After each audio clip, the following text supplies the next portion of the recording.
The London Top Show is brought to you by My Store app. Her store online. Cooker की अगली city से पहले ना ये ढाबा ऑनलाइन कर देना है।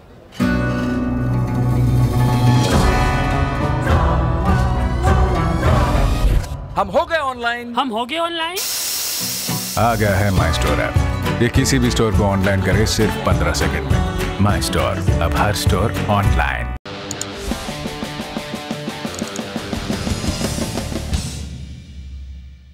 नमस्ते, मेरा नाम सौरभ द्विवेदी है और आप लल्लन टॉप शो देख रहे हैं। 1.5 साल के लिए कृषि कानूनों को स्थगित करने के प्रस्ताव पर भी किसानों ने ना कह दिया। फिर आज कृषि मंत्री ने बैठक में किसानों से क्या कहा? क्या 26 जनवरी या बजट से पहले सरकार किसानों के आंदोलन को खत्म करवा पाएगी? इस पर आज के लल्लन टॉप शो में बात करेंगे। बात इस पर भी होगी कि बिहार की पुलिस के उस सर्कुलर का क्या मामला है जिसमें सरकार के खिलाफ सोशल मीडिया पर आपत्तिजनक पोस्ट करने वालों को जेल भेजने की बात है, और यह भी कि एक जो दूसरा जरूरी खत है एक पुलिस वाले का, उस पर नीतीश कुमार चुप्पी क्यों साधे हैं, और भी कुछ जरूरी खबरें। लेकिन सबसे पहले दिन का वीडियो।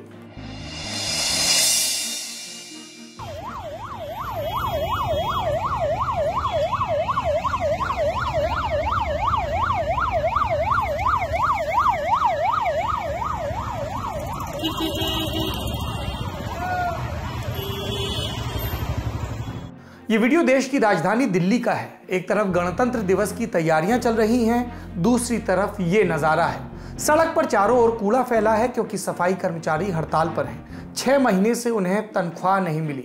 सफाई कर्मचारियों के साथ साथ नगर निगम के शिक्षक, चतुर्थ श्रेणी कर्मचारी, नर्स, पैरामेडिकल स्टाफ, इंजीनियर और मिनिस्ट्रियल स्टाफ भी इस हड़ताल में शामिल हैं। इन सबको कई महीनों से सैलरी नहीं मिली। हड़ताल पर बैठे कर्मचारियों का कहना है कि मेयर कहते हैं राज्य सरकार से फंड नहीं आया। केजरीवाल सरकार कहती है केंद्र सरकार पैसा नहीं दे रही। केंद्र सरकार कहती है हमने तो पैसा दे दिया। आखिरकार बातों और बयानों से इन नेताओं का पेट भर जाता होगा, पर कर्मचारियों का पेट नहीं भरता। वो पूछते हैं हम जाएं तो कहां जाएं। महीनों से ये लोग राज्य और केंद्र सरकार की राजनीति के बीच इसी तरह से पिस रहे हैं। दिल्ली को लेकर नेतागिरी का एक मौका न छोड़ने वाले अरविंद केजरीवाल और एमसीडी के तमाम भाजपा नेताओं को चाहिए कि एक दिन तय कर लें, जब वो बैठें और ये तय करें कि कर्मचारियों को पैसा कौन देगा। चाहे तो चाय और बिस्कुट लल्लन टॉप की तरफ से, लेकिन ये मामला जरूर सुलझाएं। ये बात समझ में आने वाली है कि बरस की आधी तनख्वाह के बगैर घर चलाने में कैसी और कितनी दिक्कत आती होगी। क्या भाजपा और आप के नेता तब भी इसी तरह कुकरझाओं में लगे रहते यदि उनका भत्ता 6 से ज्यादा महीने से नहीं आता? चाहे तो नेता दिल्ली हाईकोर्ट की उस तल्ख टिप्पणी पर भी ध्यान दे सकते हैं जिसमें अदालत ने कहा कि वेतन न मौलिक अधिकारों का हनन है, और जब पार्टियों के पास लंबे लंबे विज्ञापन छापने के लिए धन की कमी नहीं है तो फिर गरीब एमसीडी कर्मचारियों के लिए पैसा क्यों कम पड़ जाता है। अदालत ने 2 हफ्तों के भीतर कर्मचारियों को भुगतान का आदेश दिया। हम भी बातचीत के लिए सब संसाधन मुहैया कराने को तैयार हैं, चाय बिस्कुट जैसे, लेकिन हाथ जोड़कर विनती है 6 महीने से रुका वेतन जल्द से जल्द कर्मचारियों के खातों में डाला जाए। अब चलते हैं सुर्खियों की तरफ। पहली सुर्खी कर्नाटक से है। 21 जनवरी को रात 10 बजे के करीब शिमोगा जिले में एक विस्फोट हुआ जिसमें 8 लोगों की मौत हो गई। समाचार एजेंसी पीटीआई ने एक पुलिसकर्मी के हवाले से बताया धमाका ट्रक में हुआ जिसमें जिलेटिन की छड़ें थीं। इन जिलेटिन की छड़ों का इस्तेमाल इंडस्ट्रियल एक्सप्लोजिव के तौर पर होता है, मतलब औद्योगिक कारणों के लिए किए जाने वाले विस्फोट पर, मिसाल के लिए खदान की खुदाई के लिए। मुख्यमंत्री बीएस येदियुरप्पा ने मामले की हाई लेवल जांच के आदेश दिए हैं। दोषियों को सख्त सजा देने की बात कही है। राज्य सरकार की ओर से मृतकों के परिजनों को 5 लाख का मुआवजा देने का भी ऐलान हुआ है। गृह मंत्री बसवराज बोम्मई के मुताबिक अब तक 2 लोगों को गिरफ्तार भी किया जा चुका है। अगली सुर्खी बंगाल से। ममता बनर्जी की सरकार में वन मंत्री राजीव बनर्जी ने पद से इस्तीफा दे दिया। वो पिछली कई कैबिनेट मीटिंग में शामिल नहीं हो रहे थे और तब से ही उनके इस्तीफे का अंदाजा लग रहा था। इस्तीफे के बाद राजीव ने ममता को शुक्रिया कहा, बोले बंगाल के लोगों की भलाई के लिए काम करते रहेंगे। अभी उन्होंने पार्टी की प्राथमिक सदस्यता से इस्तीफा नहीं दिया है, पर अटकलें चल रही हैं कि वो भाजपा में जा सकते हैं। अभी इसकी पुष्टि नहीं हुई है। विधानसभा चुनाव से पहले टीएमसी के कई बड़े नेता पार्टी छोड़ चुके हैं। सुवेंदु अधिकारी और लक्ष्मी रतन शुक्ल के बाद राजीव बनर्जी तीसरे मंत्री हैं जिन्होंने पद से इस्तीफा दिया। बंगाल से एक और अपडेट है। टीएमसी की अनुशासनात्मक समिति की बैठक हुई। इसमें विधायक वैशाली डालमिया को पार्टी से निष्कासित कर दिया गया। वैशाली बीसीसीआई के प्रेसिडेंट रहे जगमोहन डालमिया की बेटी हैं और बल्ली विधानसभा सीट से विधायक भी। कुछ दिनों पहले उन्होंने भ्रष्टाचार की बात कहते हुए टीएमसी के खिलाफ यानी अपनी ही पार्टी के खिलाफ मोर्चा खोला था। तो क्या सब टीएमसी से जा ही रहे हैं? नहीं, कुछ आ भी रहे हैं। 2016 में पूर्व वर्धमान सीट से बीजेपी के उम्मीदवार रहे न्यूटन मजूमदार टीएमसी में शामिल हो गए। इसके अलावा बंगाली सिनेमा के एक्टर डायरेक्टर सौरभ दास भी आज टीएमसी में शामिल हुए। बंगाल चुनावों को लेकर इलेक्शन कमीशन ने भी तैयारियां शुरू कर दी हैं। आज आयोग ने प्रेस कॉन्फ्रेंस की। इसमें मुख्य चुनाव आयुक्त सुनील अरोड़ा ने बताया कि कई दलों ने राज्य में कानून व्यवस्था को लेकर सवाल उठाए हैं, जिन पर चुनाव आयोग गंभीर है। शांतिपूर्ण तरीके से चुनाव कराना आयोग की प्राथमिकता है। यह भी कहा गया कि कुछ लोग माहौल खराब करने की कोशिश कर सकते हैं, इसलिए केंद्रीय अर्धसैनिक बलों की तैनाती की जाएगी। संवेदनशील इलाकों की वीडियोग्राफी भी होगी। अगली सुर्खी यूपी से। 20 जनवरी को 2 सराफा व्यापारी कुछ कैश और जेवर लेकर गोरखपुर से बस पकड़कर लखनऊ जा रहे थे। तभी पुलिस की वर्दी में 3 लोग आए। छानबीन और पूछताछ के नाम पर व्यापारियों को बस से उतारा और ऑटो में बिठाकर कहीं ले गए। रास्ते में सारा जेवर और कैश लूट लिया और फरार हो गए। दोनों सराफा व्यापारी अब असली पुलिस के पास गए। कहा कि साहब हमारे साथ लूटपाट हो गई, लुटेरे पुलिस की वर्दी पहनकर आए थे, जेवर पैसा ले गए। पुलिस ने घटनास्थल का सीसीटीवी फुटेज खंगाला और जानते हैं क्या पता चला? लूट करने वाले पुलिस की वर्दी में आए बदमाश नहीं, असली पुलिस वाले थे। सीसीटीवी फुटेज में आरोपियों के हाथ में जो पिस्टल दिख रही थी वो सर्विस रिवॉल्वर थी, यानी यूपी पुलिस की सरकारी रिवॉल्वर। लूट में शामिल सभी लोगों को गिरफ्तार कर लिया गया है। इनमें एक सब इंस्पेक्टर और 2 कांस्टेबल शामिल हैं। सब इंस्पेक्टर का नाम धर्मेंद्र यादव, कांस्टेबल है महेंद्र यादव और संतोष यादव। इसके अलावा 3 अन्य लोगों को भी गिरफ्तार किया गया है। गोरखपुर के डीआईजी जोगिंदर कुमार ने बताया कि इन लोगों के पास से करीब 19 लाख रुपए नगद, 16 लाख रुपए की कीमत के सोना चांदी और एक गाड़ी बरामद की गई है। आरोपी एसआई और कांस्टेबल पुरानी बस्ती थाने में तैनात थे। ये पुलिस वाले पहले भी इस तरह की लूट की घटनाओं को अंजाम दे चुके हैं। इस तरह की घटनाएं न सिर्फ लोगों और पुलिस के बीच अविश्वास की खाई पैदा करती हैं, बल्कि पुलिस की छवि भी खराब करती हैं। यूपी पुलिस का मोटो है सुरक्षा आपकी संकल्प हमारा, लेकिन सुरक्षा का संकल्प लेने वाले ही डाका डालें तो लोगों के पास विकल्प क्या बचेगा? अगली सुर्खी भजन गायक नरेंद्र चंचल के निधन की है। आज दोपहर 80 साल के नरेंद्र ने दिल्ली स्थित अपने घर में अंतिम सांस ली। लंबे समय से बीमार थे। फिल्म अवतार में उनका गाया भजन चलो बुलावा आया है, माता ने बुलाया है बहुत मशहूर हुआ। आज भी उतना ही लोकप्रिय है। नवरात्र के मौकों पर लूप पर सुना जाता है। यानी नरेंद्र चंचल हमारी स्मृतियों का और हमारे वर्तमान का हिस्सा रहे हैं। लल्लन टॉप परिवार उनको श्रद्धांजलि अर्पित करता है। आखिरी सुर्खी कांग्रेस से जुड़ी है। पार्टी की CWC यानी कि वर्किंग कमेटी की आज ऑनलाइन बैठक हुई और जिसमें यह तय हुआ कि हम अपने अध्यक्ष का चुनाव मई के बाद करेंगे। मई से पहले 5 राज्यों में विधानसभा के चुनाव हैं। उम्मीद है कि इसके बाद शायद कांग्रेस को अपना नया और पूर्णकालिक अध्यक्ष मिल जाए। कांग्रेस वर्किंग कमेटी की बैठक में कई प्रस्ताव भी पारित हुए। पार्टी ने किसान आंदोलन के समर्थन में जो कृषि कानून बने हैं उनके खिलाफ प्रस्ताव पारित किया, यानी इनको वापस लेने की मांग की। कोरोना वैक्सीन को लेकर वैज्ञानिकों डॉक्टरों को धन्यवाद दिया, टीका लगवाने की अपील की। इसके अलावा बैठक में अर्णव गोस्वामी नाम के टीवी एंकर की व्हाट्सएप चैट लीक करने के मामले की जो ज्वाइंट पार्लियामेंट्री है इसकी जांच का प्रस्ताव पारित किया कि अर्णव गोस्वामी कथित रूप से उस व्हाट्सएप चैट में जो बातें कर रहे हैं, जो दावे कर रहे हैं, उनकी सत्यता जांचे और ये संसद की बनाई कमेटी जांचे। ये थी सुर्खियां। बढ़ते हैं दिन की बड़ी खबर की तरफ। बड़ी खबर में बात किसानों और सरकार के झगड़े की होगी। गणतंत्र दिवस करीब आ रहा है, बजट सत्र भी, इसलिए लग रहा है कि सरकार अब किसान आंदोलन का जल्द से जल्द समाधान चाहती है और इसीलिए नरेंद्र मोदी सरकार ने कृषि कानूनों को 1.5 बरस तक होल्ड पर रखने का प्रस्ताव किसानों के सामने बीती शाम रखा था। जहां तक हमारी जानकारी है, मोदी सरकार के पिछले 7 बरस में ऐसा कभी नहीं हुआ कि कानून का गैजेट नोटिफिकेशन जारी होने के बाद सरकार ने उसे लागू न करने की बात कही हो। लेकिन फौरी सरेंडर वाले इस मोड में आने के बावजूद सरकार के यह प्रस्ताव किसान संगठनों को रास नहीं आया। 20 जनवरी को सरकार ने यह प्रस्ताव रखा। 21 जनवरी को किसान संगठनों ने आपस में बैठक कर मीडिया में कह दिया प्रस्ताव नहीं मानेंगे। इसके बावजूद सरकार ने बातचीत में उम्मीद देखते हुए आज की बैठक रखी। नंबरिंग के हिसाब से सरकार और किसानों के बीच ये 11वीं बैठक थी। सूत्रों के हवाले से जो खबरें आई उनके मुताबिक मीटिंग शुरू होते ही किसान नेताओं ने कह दिया कि वो कानून स्थगित करने और कमेटी बनाने के प्रस्ताव को खारिज करते हैं। सरकार ने इस बात पर किसानों से नाराजगी जताई कि जो फैसला आपको हमारे साथ बैठक में बताना था वो आपने पहले ही मीडिया में क्यों बताया। इसके बाद किसान संगठनों को अपने फैसले पर पुनर्विचार के लिए कहा गया, लेकिन संगठनों ने ये बात नहीं मानी। आखिर में कृषि मंत्री नरेंद्र सिंह तोमर ने बैठक में आकर कह दिया, हमने जो प्रस्ताव दिया है वो आपके हित में है, इससे बेहतर हम कुछ नहीं कर सकते। अगर आप सहमत हो जाते हैं तो हम फिर बैठक कर लेंगे। यही इस बैठक का आज का सार है। कृषि मंत्री ने एक लाइन खींच दी है कि सरकार इससे ज्यादा नहीं झुकेगी और किसानों की मांग तो पहले ही 3 कानूनों को रद्द कराने की थी, यानी झगड़ा बैठक के बाद भी वैसा का वैसा है। हालांकि किसान नेताओं ने यह जरूर कहा कि वो सरकार के कानून स्थगित करने वाले प्रस्ताव पर दोबारा विचार करेंगे। भाई 1.5 साल की जगह 2 हो जाएगा, ये हो जाएगा, मतलब ये एक उनकी तरफ से आया है, मतलब 2 साल तक वो कर सकते हैं। और कोई इस पर तैयार हो तो हम बैठ के कल बात कर सकते हैं, नहीं अगर तैयार हो तो नहीं कर सकते। ये लोगों ने क्या कहा? हमने कुछ नहीं, हम बता दें, कल हमें जरूरत होगी तो आपको बता देंगे। आप लोग आपस में बातचीत करके फिर हाँ बता देंगे, आवेंगे आ जाएंगे, नहीं तो बैठे और 1 आध महीना बाद में फिर बातचीत शुरू होगी। ट्रैक्टर रैली वाला क्या होगा? ट्रैक्टर रैली क्या होता है? ट्रैक्टर रैली तो आवेगी। ट्रैक्टर रैली का क्या मतलब उनसे?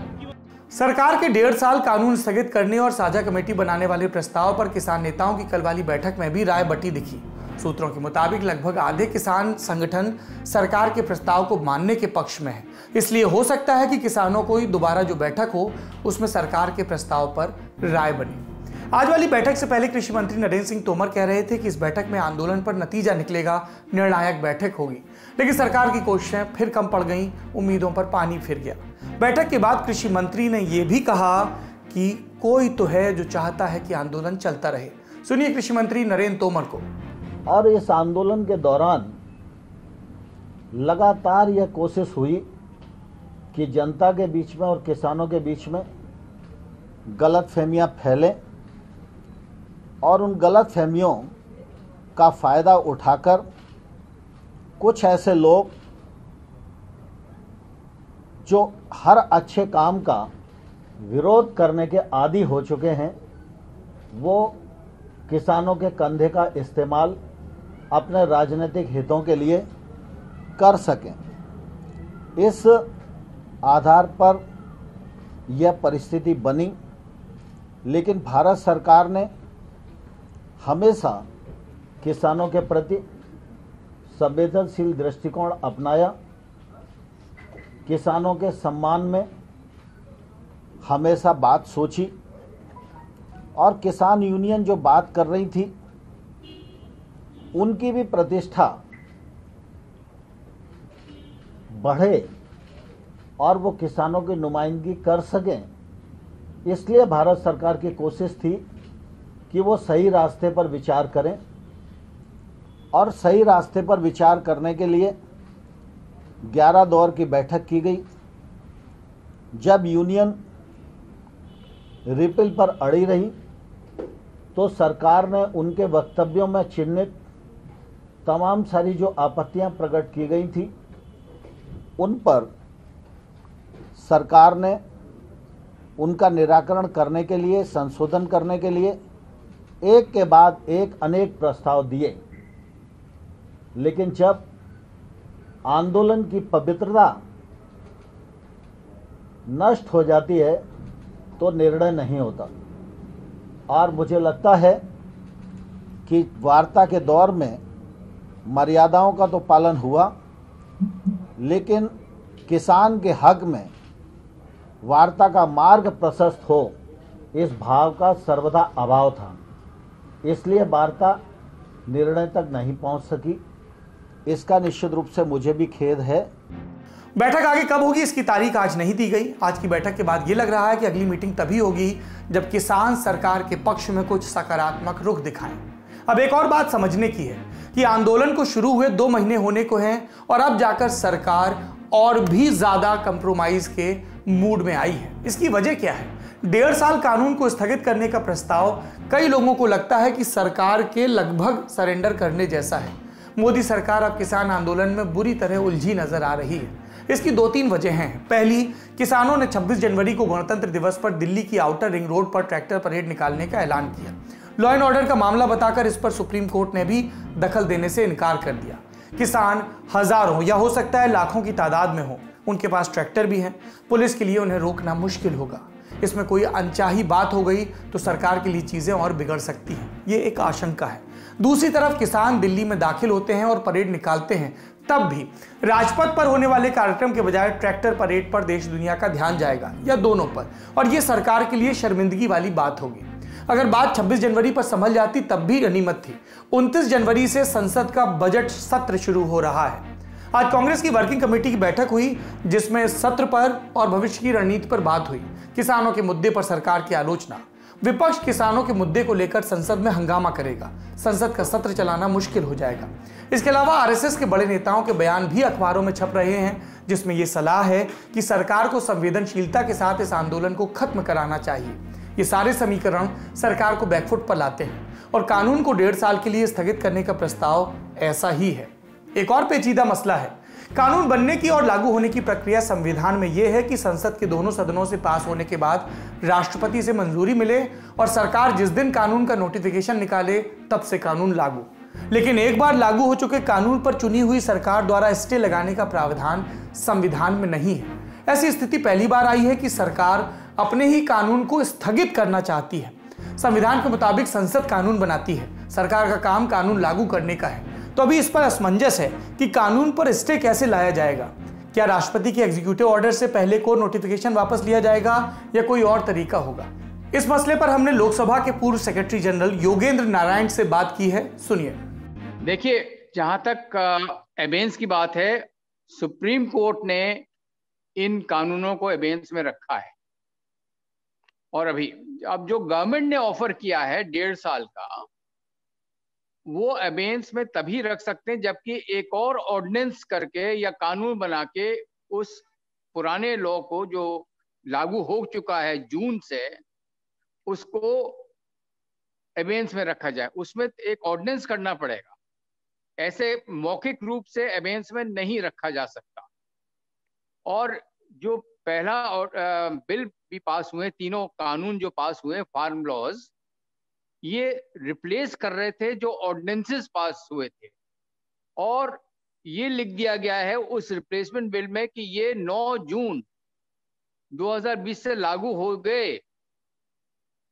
तो ये लागू हो चुके हैं, तो उसको अबेंस में गवर्नमेंट मौखिक रूप से नहीं कर सकती। इसमें अगर गवर्नमेंट चाहती है कि 1.5 साल तक एबेंस में रहे तो एक ऑर्डिनेंस पास करना पड़ेगा और उस ऑर्डिनेंस को विदिन 3 मंथ्स में कानून में परिवर्तित करना पड़ेगा। ये जरूरी है, ये ऐसे एग्जेक्टिव एक्शन से एबेंस नहीं हो सकता। हाँ, जहां तक सुप्रीम कोर्ट है, जुडिशरी को पावर्स है कि एबेंस में रखे किसी कानून को, जब तक कि वो उसकी कॉन्स्टिट्यूशनल वैलिडिटी या कुछ और बात देखना चाहे, वो उसका अधिकार है। It can review any laws, but executive action से एबेंस नहीं हो सकता, उसमें ऑर्डिनेंस या कानून लाना पड़ेगा। सर, आपका भी लंबा अनुभव रहा, कभी पहले इस तरह की नौबत आई कि सरकार को नोटिफिकेशन के बाद किसी कानून को अबेंस में रखना पड़ा हो? नहीं, मेरे समय में कभी ऐसा नहीं हुआ, और मेरा तजुर्बा कभी भी मैं ऐसा कह सकता हूं कि हमारे जो सर्विस कैरियर रहा है, कभी ऐसा नहीं हुआ कि लॉ को अबेंस में रखें। हाँ, अगर ये लिखते वो आप इसी कानून में, अगर कभी कभी डेट्स लिख देते हैं कि ये ऑर्डिनेंस, ये कानून तब लागू होगा जबकि इसका नोटिफिकेशन हो, और ये भी कभी कभी लिख दिया जाता है कि डिफरेंट स्टेट्स के लिए डिफरेंट नोटिफिकेशंस जारी किए जाएंगे, पर वो कानून में ही लिखा रहता है। पर ये जो कानून बना है उसमें स्पष्ट कर दिया कि ये जो तीनों फार्म लॉज हैं, ये रिप्लेसमेंट बिल्स हैं और ये 9 जून 2020 से लागू हो गए। तो इसमें तो नोटिफिकेशन की कोई जरूरत ही नहीं थी, कानूनी कहता है कि 9 जून से लागू हो गए। तो अगर ये कानून को परिवर्तित करना है तो एक ऑर्डिनेंस को लाना पड़ेगा। जी सर। मेरी राय में केंद्रीय सरकार की मंशा भी यही है कि एक बार किसान मान जाएं कि 1.5 साल के एबेंस में वो राजी हैं और इसमें एजिटेशन वापस ले लेंगे, तो इसको ऑर्डिनेंस से वो कर सकती है गवर्नमेंट। देखना होगा कि क्या सरकार की किसानों से इस प्रस्ताव पर सहमति बनती है और सरकार कानून पर स्थगन किस तरह से लाती है। अब बात करते हैं बिहार की। नीतीश सरकार का एक सर्कुलर चर्चा में है। 21 जनवरी की तारीख के साथ बिहार के पुलिस मुख्यालय से चिट्ठी जारी होती है। किसने जारी किया? प्रेषक के आगे नाम लिखा है नैयर हसनैन खान। ये बिहार पुलिस में आर्थिक अपराध इकाई के अपर पुलिस महानिदेशक हैं। ये लेटर सरकार के सभी प्रधान सचिवों और सचिवों को भेजा गया है। इसकी कॉपी लल्लन टॉप के पास भी है। इसमें लिखा है कि ऐसी सूचनाएं लगातार प्रकाश में आ रही हैं कि सोशल मीडिया के माध्यम से सरकार, माननीय मंत्रीगण, सांसद, विधायक और सरकारी पदाधिकारियों के संबंध में आपत्तिजनक, अभद्र और भ्रांतिपूर्ण टिप्पणियां की जाती हैं। ये विधि विरुद्ध और कानून के प्रतिकूल हैं, साइबर अपराध की श्रेणी में आती हैं। ऐसे व्यक्तियों और समूहों के विरुद्ध विधि सम्मत कार्रवाई किया जाना समीचीन प्रतीत होता है। एक तो ये सरकारी चिट्ठियों में थोड़ा आसान भाषा लिखा जाना शुरू हो। खैर, लेटर में आगे कहा गया कि ऐसे मामले हो तो पुलिस की आर्थिक अपराध इकाई को बताएं ताकि इस तरह के साइबर क्राइम की जांच कर कार्रवाई हो। समझने की सीधी बात यह कि पुलिस कह रही है कि सरकार या मंत्री विधायकों के खिलाफ कुछ लिखा जाता है तो हमें बताइए, हम अपने तरीके से निपटेंगे। सरकार ये तय करेगी कि सरकार के खिलाफ कही गई कौन सी बात अवमाननापूर्ण है और कौन सी नहीं है। 3 चीजें समझने की हैं। पहली बात, बिहार सरकार ने सोशल मीडिया पर लिखने वालों के लिए कोई नए नियम कायदे नहीं बनाए। ये लेटर सरकार के विभागों के बीच का कम्युनिकेशन है। सरल शब्दों में बात इस तरह कही जा सकती है कि बिहार पुलिस मंत्रालयों के सचिवों से कह रही है कि मंत्री जी के खिलाफ या मुख्यमंत्री जी या सांसद या विधायक के खिलाफ कोई सोशल मीडिया पर लिखता है और पसंद ना आए तो हमें बताइए, हमारे पास कार्रवाई के लिए उचित कानून है। हालांकि समझने की बात यह भी है कि अपर पुलिस महानिदेशक ने खुद से यह चिट्ठी लिखी होगी। क्या ऐसा मुमकिन है?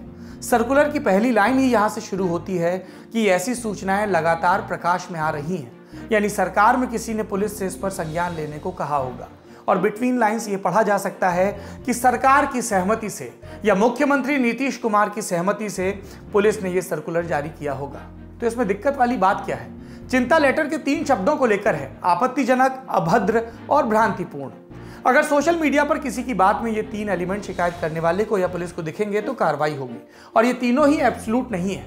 हो सकता है किसी ने मुख्यमंत्री या मंत्री की आलोचना की हो और पुलिस ने उसे आपत्तिजनक या अभद्र या भ्रांतिपूर्ण की श्रेणी में मान लिया हो, क्योंकि ना तो आपत्तिजनक और ना ही भ्रांतिपूर्ण कोई सटीक परिभाषा है, व्याख्या सापेक्ष है, अपने अपने हिसाब से बात की जा सकती है। और तब सरकार को एक विंडो मिल जाए अपने खिलाफ लिखने वालों को धमकाने की या चुप कराने की। इसी वजह से इस लेटर की आलोचना हो रही है।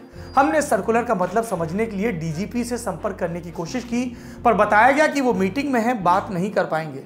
वैसे इससे ये ध्यान आया कि पिछले दिनों नीतीश कुमार का एक और वीडियो वायरल हुआ था जिसमें वो डीजीपी से कह रहे थे कि सुना है कि आप पत्रकारों का फोन नहीं लेते हैं, किसी व्यक्ति को रखिए और बात करिए। इस पूरे मामले को लेकर विपक्ष भी नीतीश सरकार पर हमलावर है। ये फरमान देखा तो पहला ख्याल ये आया कि कहूं बधाई हो बिहार, आपको तालिबान हुआ। कहां ले जा रहे हैं बिहार को माननीय मुख्यमंत्री जी? क्या आपकी मंशा है लोकतंत्र में? क्या इस तरह के तौर तरीके चलेंगे कि आप गलती करते रहें, कोई सवाल ना पूछे जनप्रतिनिधियों से आपसे, और सवाल पूछे तो आप उसको मुकदमा करेंगे, जेल भेजवाएंगे? इस प्रकार के अहंकार और गुरूर से भरे फरमान जमींदोज कर दिए जाते हैं, ये स्मरण रहे। बचाव में नीतीश की पार्टी जेडीयू क्या कह रही है वो भी सुन लीजिए। अभद्रता, असंसदीय वाक्यों का प्रयोग, गाली गलौज की भाषा, सोशल मीडिया पर आए दिनों लोगों का अपमान हो रहा है। अपने शिकायतों को, अपने आरोपों को हम शालीन और सैयद शब्दों में भी कह सकते हैं। आज जिस तरह से गाली गलौज की भाषा ने तमाम सकारात्मक उद्देश्यों पर स्थान जमा लिया है, उससे निसंदेह सोशल मीडिया की उपयोगिता पर सवाल खड़े होने लगे हैं। इसीलिए ये सही दिशा में उठाया हुआ सही कदम है। बात सिर्फ बिहार सरकार की नहीं है, हर सूबे की सरकार, चाहे किसी भी पार्टी की हो, जनता की अभिव्यक्ति की आजादी पर लगाम लगाने को बेकरार दिखती है। सत्ता का चेहरा दमन का चेहरा हो जैसे। ऐसे पहले भी कई उदाहरण मिले हैं जब फेसबुक या ट्विटर की पोस्ट को लेकर लोगों को जेल भेजा गया। हाल में महाराष्ट्र में महाविकास अघाड़ी की सरकार ने अपने आलोचकों को इसी तरह निशाने पर लिया था। तो सोशल मीडिया के दौर में फ्रीडम ऑफ स्पीच और रीजनेबल रिस्ट्रिक्शन का ये संतुलन किस तरह होना चाहिए, ये समझने के लिए हमने Indian institute of mass communication में प्रोफेसर आनंद प्रधान से बात की। आपने एक बहुत ही गंभीर सवाल उठाया है।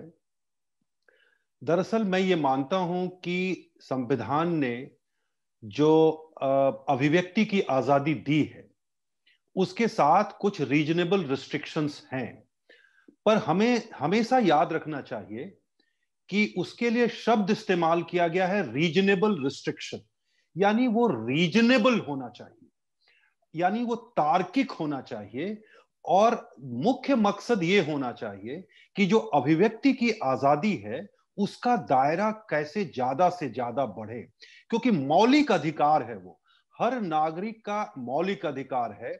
और हमें ये याद रखना चाहिए कि जो अभिव्यक्ति की आजादी है वो वास्तव में हर तरह की जो सिविल लिबर्टीज है या जो मानवाधिकार हैं, उन सभी मानवाधिकारों का अगर कोई ऑक्सीजन है, या उसको हम जिसको कहते हैं ना mothers of all civil liberties, जो हर तरह के जो नागरिक अधिकार हैं उनकी अगर कोई मां है तो वो है अभिव्यक्ति की आजादी।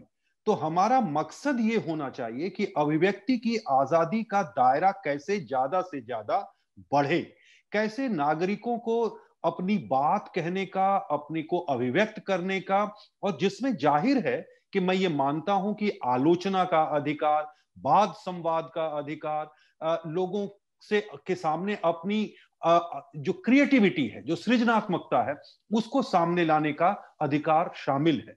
एक मायने में कहें तो मैं ये कहना चाहूंगा कि उसमें कहीं ना कहीं एक तरह से लोगों को उनके मतलब, मैं ये नहीं कह रहा हूं उसका मतलब कि गाली गलौज, उसके बारे में मैं अलग से स्पष्ट करूंगा, लेकिन उसका अर्थ ये है कि कई बार हम अभिव्यक्ति की आजादी का जो टेस्ट है वो टेस्ट इस आधार पर करते हैं कि जो बातें हम सुनना नहीं चाहते या सुनना पसंद नहीं करते वो भी क्या कहने का अधिकार है, जैसा कि जॉर्ज ऑरवेल ने कहा था।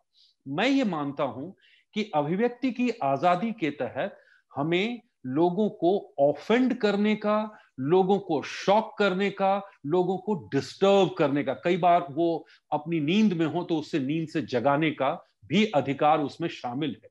एक बात याद रखिए कि ये बात सही है कि अभिव्यक्ति की आजादी जो समाज की स्थितियां हैं उसके साथ जुड़ी हुई हैं, आपके कल्चर स्पेसिफिक हैं, देश की क्या परिस्थितियां हैं।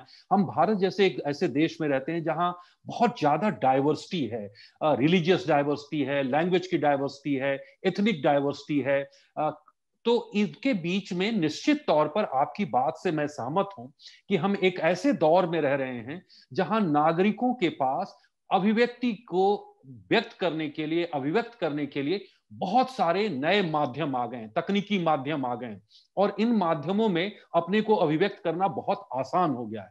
और इसके साथ साथ ये भी आया है जिसको हम कह रहे हैं कि हेट स्पीच है, यानी एक तरह से नफरत पैदा करने वाला, लोगों को हिंसा के लिए उकसाने वाला, लोगों को एब्यूज करने वाला, गाली गलौज करने वाला भी एक तरह से अभिव्यक्ति बढ़ रही है। पर हमें इनके बीच में बहुत फाइन तरीके से बैलेंस करने की भी जरूरत है।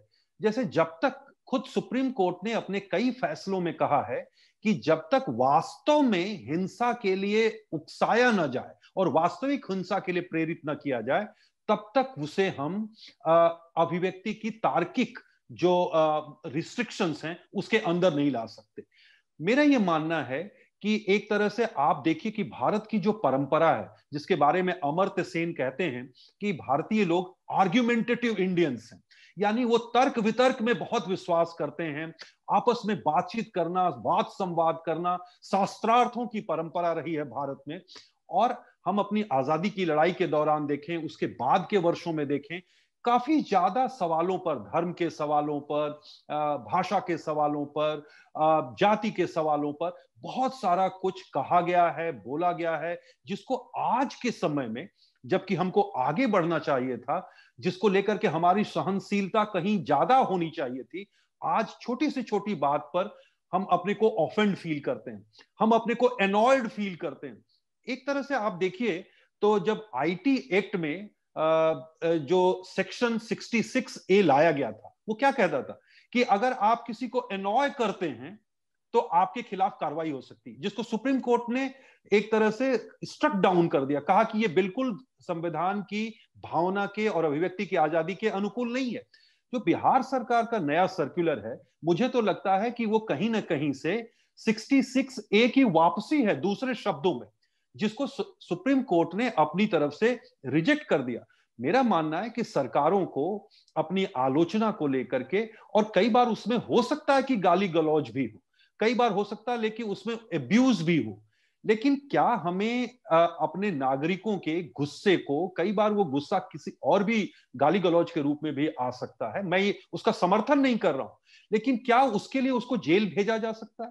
क्या वो बातचीत जो एक तरह से आपको लगती है कि एनोइंग है आपके लिए, आपको इरिटेंट लगती है, क्या उसके लिए नागरिक को जेल भेज दिया जाए? क्या उसके खिलाफ विधिक कार्रवाई की जाए? मुझे लगता है कि सरकारों को, समाज के दूसरे हिस्सों को अपना दिल बड़ा करना चाहिए। वैसे बात सिर्फ आम लोगों की नहीं है। लगता है कि बिहार सरकार अपने अधिकारियों से भी कुछ प्रतिकूल सुनने के मूड में नहीं है। बिहार सरकार का एक मजेदार किस्सा सुनिए। बिहार में 2012 बैच के आईपीएस अफसर हैं राकेश कुमार सिन्हा। एसपी प्रोबेशन के पद पर तैनात हैं, यानी शराबबंदी पर नजर रखने का इनका काम था। इन्होंने 6 जनवरी को सभी जिलों के एसपी और एसपी रेलवे को एक चिट्ठी भेजी। इसमें लिखा था कि आबकारी विभाग के कर्मचारियों और अधिकारियों की चल और अचल संपत्ति की तलाशी ली जानी चाहिए। सिन्हा ने ऐसा क्यों कहा? क्योंकि उनका काम, इन अधिकारियों का काम शराब की बिक्री न होने देना था और इसके बाद भी शराब बिक रही है। लेटर के मुताबिक उन्हें इसकी वजह यह समझ आई कि बिहार में शराब माफियाओं से आबकारी विभाग के अधिकारी, जनप्रतिनिधि और पुलिस की मिलीभगत है, इसलिए पाबंदी के बावजूद धड़ल्ले से शराब बिक रही है। जब विधानसभा चुनाव की कवरेज के लिए हम बिहार गए थे तो ये चीज हमारे सामने आई थी। लोगों ने इस तरह की बात कही थी कि पुलिस की जानकारी में शराब बिक रही है, और इसी बात की तस्दीक एसपी की चिट्ठी से होती है। एसपी राकेश कुमार सिन्हा ने कहा था कि आबकारी विभाग के लोग ही इस गैरकानूनी धंधे को बढ़ावा दे रहे हैं। कितनी कमाई इनकी हो रही है, अगर इन लोगों की प्रॉपर्टी जांच लें तो सामने आ जाएगा और तहलका मच जाएगा। एसपी साहब ने यह भी कहा था सभी जिलों से कि इन लोगों के नंबरों को सर्विलांस पर रखिए, पता चल जाएगा कि इस गठजोड़ में क्या है। अब ऐसी चिट्ठी भेजे जाने पर क्या होना चाहिए था? सरकार सख्त कार्रवाई करती, जांच करती, जो दोषी हैं उन्हें सजा मिलती। आखिर नीतीश कुमार इसी नारे के साथ तो शराबबंदी करते हैं कि कहीं भी कुछ भी अवैध नहीं होगा, लेकिन हुआ क्या? एसपी स्तर का अधिकारी खुलासा करता है तो बात को गंभीरता से लेने के बजाय उनका ट्रांसफर कर दिया जाता है। शूट द मैसेंजर वाली बात। एसपी के आदेश पर जिस डीएसपी ने यह लेटर ड्राफ्ट किया, उन्हें कारण बताओ नोटिस मिलता है और राकेश सिन्हा को नई तैनाती। और जो नए अधिकारी आते हैं वो पहले दिन जो पहली चिट्ठी रिलीज करते हैं वो राकेश सिन्हा की इस चिट्ठी को वापस लेने के आशय की होती है। सरकार बचाव में कह सकती है रूटीन ट्रांसफर है। राकेश सिन्हा के साथ 6 और आईपीएस का स्पेशल ब्रांच में ट्रांसफर हुआ। राकेश सिन्हा का भी इसमें एक नाम है, पर इस तर्क पर यकीन करना मासूमियत होगी। लेटर जारी होने के 13 दिन बाद ट्रांसफर, लेटर ड्राफ्ट करने वाले अधिकारी को कारण बताओ नोटिस और लेटर विड्रॉ करना। यह घटनाक्रम कहता है कि आईपीएस सिन्हा की साफगोई नीतीश सरकार को पसंद नहीं आई। ऐसे में विपक्षी सवाल उठा रहे हैं। आरजेडी के तेजस्वी यादव का आरोप है कि शराब माफियाओं की सीएम तक पहुंच है, इसलिए तबादला हो गया।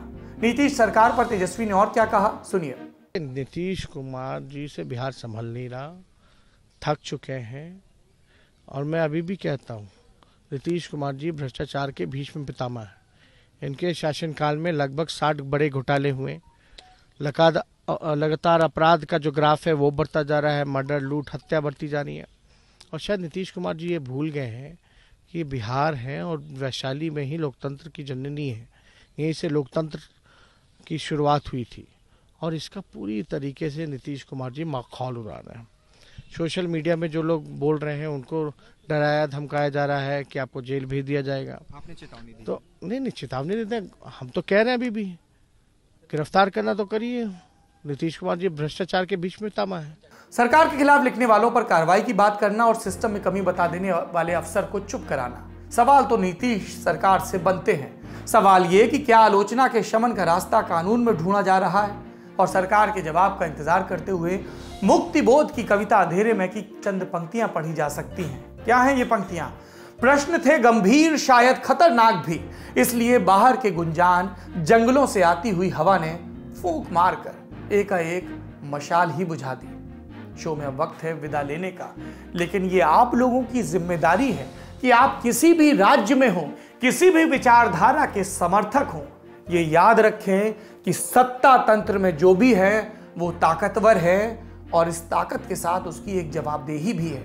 ये जवाबदेही तभी कायम रहती है जब आप चौकन्ने रहें, आप प्रश्नाकुल रहें। वक्त विदा लेने का है, लेकिन विदाई से पहले मुस्कान की बात, पॉजिटिव न्यूज की बात।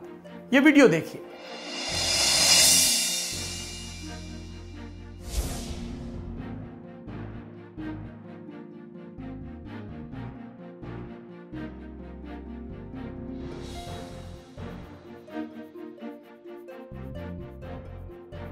वीडियो दिल्ली के डाबरी मोड़ मेट्रो स्टेशन का है। स्टेशन पर एक व्यक्ति की तबीयत खराब हुई, जमीन पर गिर गया। मौके पर मौजूद सीआईएसएफ के जवानों ने तुरंत सीपीआर दिया और जान बचा ली। 18 जनवरी को सीआईएसएफ ने यह वीडियो ट्वीट किया और देखते देखते वायरल हो गया। लोग सीआईएसएफ के जवानों की सराहना कर रहे हैं। गृह मंत्री अमित शाह ने भी वीडियो को रीट्वीट किया और जवान से मिलने की इच्छा जताई। सीआईएसएफ की तत्परता पर उन्हें बधाई और हम अपनी देश के जो खाकी धारी हैं उनसे यही उम्मीद करते हैं। उनको बधाई, आपको बधाई कि आपको कर्तव्य में तत्पर ऐसे अधिकारी और जवान भी मिलते हैं। अब हमारा प्रणाम। उम्मीद है सोमवार को एक बार फिर आपसे मुलाकात होगी। कई साथी कहते हैं कि वीकेंड पर भी दुनियादारी और लल्लन टॉप आया करे, और कई साथी कहते हैं कि फेसबुक पर नजर नहीं आता। इन दोनों शंकाओं का आज शमन कर देता हूं। एक तो साथियों को कुछ दम भरने की जरूरत होती है, कुछ राहत मिले, ब्रेक मिले, इसलिए शनिवार और इतवार के रोज ये दोनों शो नहीं आते हैं। लेकिन इसकी जगह कुछ नए शो आते हैं जो वीकेंड पर ही रिलीज होते हैं। जैसे किसी फिल्मी हस्ती से एक लंबी बातचीत, जिसे हम बरगद के तहत इतवार को रिलीज करते हैं। आर्थिक मामलों पर हमारा शो अर्थात ये भी इतवार के रोज आता है। शनिवार के दिन हमारा पॉलिटिकल मामलों का प्रोग्राम नेता नगरी आता है। सिनेवेला भी आता है। यानी वीकेंड के लिए कुछ लॉन्ग फॉर्म कंटेंट है जो आपका इंतजार करता है। अब दूसरी बात, कई साथी कहते हैं कि यूट्यूब या फेसबुक पर नजर नहीं आता। देखिए, ये तो बड़ी बड़ी कंपनियां हैं, इनकी एल्गोरिदम कोडधारी व्यक्ति जाने। हम तो इतना जानते हैं कि अगर आप फेसबुक पर लल्लन टॉप के पेज पर जाएंगे और सी फर्स्ट के ऑप्शन पर क्लिक कर देंगे तो आपको हमारे वीडियो और खबरें खूब नजर आएंगी। कभी ना भी नजर आए, खुद से खोज लें। लल्लन टॉप की वेबसाइट पर तो आपको ये शिकायत मिलेगी ही नहीं। इसलिए सबसे हिट फॉर्मूला ये है कि लल्लन टॉप की ऐप को डाउनलोड कर लीजिए। वहां पर आपके पास सारे वीडियो निर्बाध होंगे। यूट्यूब पर अगर वीडियो नजर नहीं आता तो आप लल्लन टॉप के पेज पर जाकर खोज सकते हैं। खोजें, अपनी राय से हमें अवगत कराएं। कई दफा मैं व्यक्तिगत रूप से कमेंट्स का रिप्लाई नहीं कर पाता हूं, पर ज्यादातर लोगों के कमेंट्स जरूर पढ़ने की कोशिश करता हूं, क्योंकि हम एक तरफा संवाद में यकीन नहीं रखते। सब कुछ आजमाया और तब मैंने माना कि सिर्फ सच्ची सहेली ही है महिलाओं के उन मुश्किल दिनों की हर समस्या, जैसे कठिन दर्द, अनियमितता, खून की कमी, थकान व कमजोरी जैसी सभी प्रॉब्लम्स के लिए नंबर 1 औषधि एवं टॉनिक। सच्ची सहेली, महिलाओं के लिए सबसे भरोसेमंद औषधि एवं टॉनिक।